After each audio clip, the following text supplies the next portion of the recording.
Start. इसका जो most important feature है जो इसे और इन्वर्टर से अलग करता है वो है सीटी कॉम्पैक्टिबिलिटी। सीटी कॉम्पैक्टिबिलिटी का मतलब इस इन्वर्टर के अंदर जीरो एक्सपोर्ट डिवाइस इनबिल्ट है।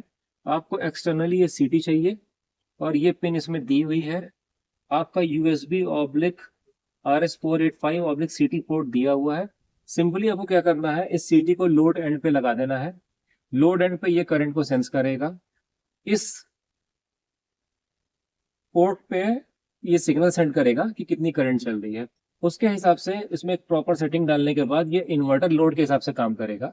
तो जो एक सबसे बड़ी समस्या होती है कि सिस्टम इंस्टॉल हो जाने के बाद नेट मीटरिंग एक्टिवेट नहीं हो पाती, वो समस्या भी इससे ओवरकम की जा सकती है। फॉर टाइम बीइंग जब तक आपकी नेट मीटरिंग नहीं स्टार्ट हो रही, एक सीटी आप अपने पास रखिए और इसमें सीटी लगा के आप प्लांट को स्टार्ट कर सकते हैं। और जैसे ही आपका एक्टिवेशन वहां पे हो जाए, बाद में आप सीटी को हटा के इस पे से वो सेटिंग को डिसेबल कर दीजिए। आप नेट मीटरिंग का पूरा लाभ उठाइए। तो जब तक नेट मीटरिंग नहीं हो रही है तब तक आप इस सीटी को लगा के लोड के अनुसार इस इन्वर्टर से जनरेशन ले सकते हैं और कस्टमर का बिजली का बिल कम कर सकते हैं। Thanks for watching.